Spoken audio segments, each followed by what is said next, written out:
Síndrome de compartimento, então é uma elevação patológica da pressão tecidual dentro de um compartimento inelástico. Pode determinar necrose tecidual, lesão funcional permanente e, nos casos mais graves, falência renal e até morte. Etiologia pode ser por diminuição do tamanho do compartimento, nos casos de fechamento cirúrgico de defeitos faciais, constrição por compressas, curativos e elementos de pressão pneumática, lesão térmica ou tração excessiva do membro, como também pode ser por aumento do conteúdo do compartimento, os sangramentos, em traumas de grandes vasos, escrasia sanguínea, terapia com medicação anticoagulante. Ou aumento da permeabilidade capilar, no caso de isquemia e reperfusão, trauma de origem não vascular, exercícios, queimadura ou lesão pelo frio, acidente ofídico, uso de drogas intraarteriais, cirurgia ortopédica e hipertrofia muscular. Então, todas essas causas levando ao aumento do conteúdo do compartimento. Também referente ao aumento do conteúdo do compartimento, aumento da pressão capilar, nos casos de trombose venosa profunda, diminuição da osmolaridade sérica na síndrome nefrótica e outras, cisto de Baker, infiltração de infusão, transfusão sob pressão e hipertrofia muscular. Então, a teoria de isquemia e reperfusão, muito importante, a depressão da reserva de energia intracelular e o aumento dos mediadores inflamatórios. Então, após a reperfusão, a formação de radicais hidroxilas altamente tóxicos. O oxigênio instável reage com elementos celulares, levando à desestabilização e destruição do tecido. A lise celular é inevitável e todo o conteúdo da célula é jogado na circulação. Um ciclo vicioso se instala com o aumento do edema intersticial, diminuição do gradiente de pressão arteriovenoso, diminuição da perfusão capilar com fluxo sanguíneo e nutriente igual a zero e aumento da isquemia tecidual. Então, é um ciclo vicioso.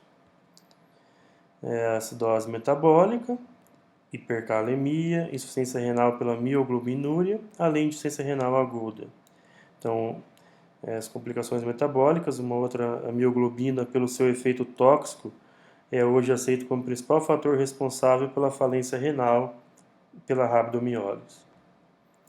A conduta, bicarbonato deve ser baseado na gasometria, deve ser feita uma hidratação vigorosa, principalmente com varredores de radicais livres.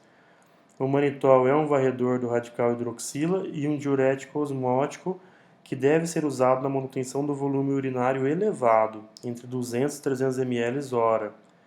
Deve ser feita dosagem de CPK, monitorização do estado de sofrimento muscular, e deve ser dosado de 8 em 8 horas, CPK. A hipercalemia pode ser corrigida com glicoinsulinoterapia e resinas de troca via oral.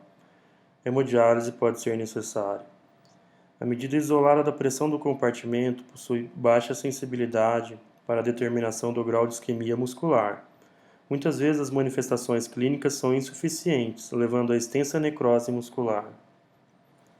A fasciotomia é indicada quando a pressão compartimental for entre 20 e 30 mm da pressão diastólica, ou seja, quando o ΔP entre a pressão diastólica e a pressão compartimental for menor que 20 a 30 mm. Visa restabelecer o fluxo capilar e o calibre das artérias e veias. Então, as indicações de fasciotomia devem ser sempre indicadas na suspeita de aumento da pressão compartimental e a clínica, dor, endurecimento, edema, diminuição da sensibilidade, dificuldade na movimentação do agrupamento muscular e pulsos distais diminuídos ou ausentes. Então, os compartimentos, a perna tem 4 compartimentos, anterior, lateral, posterior superficial e profundo. Geralmente são feitas 2 incisões, uma lateral e a outra medial, uma lateral e outra medial. E abordado esses 4 compartimentos. Aqui um exemplo de uma fasciotomia mais extensa, mais ampla, com a pele acompanhando a abertura das aponeuroses. E aqui é uma incisão na pele menor, embora tenha sido aberta também a aponeurose mais distal e mais proximal. Na coxa, temos 3 compartimentos, anterior, medial e posterior. No antebraço, 2, palmar e dorsal. E no braço, também 2, anterior e posterior, que é um exemplo de uma fasciotomia já fechada de braço, de antebraço. Na mão, 4 compartimentos, central, tenar, hipotenar e interósseo, que é acidente botrópico, em mão direita, então, em jararaca, e que foi feita a fasciotomia da mão. Referente ainda às relações anatômicas e clínicas, o compartimento anterior da perna é frequentemente o mais envolvido. Suas manifestações clínicas são uma dor lateral à tíbia, dor à flexão plantar passiva do pé e pododáctilos, fraqueza e diminuição da força à extensão do pé e podo, hiperestesia da pele na projeção de primeiro e segundo pododáctilos. E o compartimento lateral da perna leva a uma dor à eversão passiva do pé e hiperestesia do dorso do pé.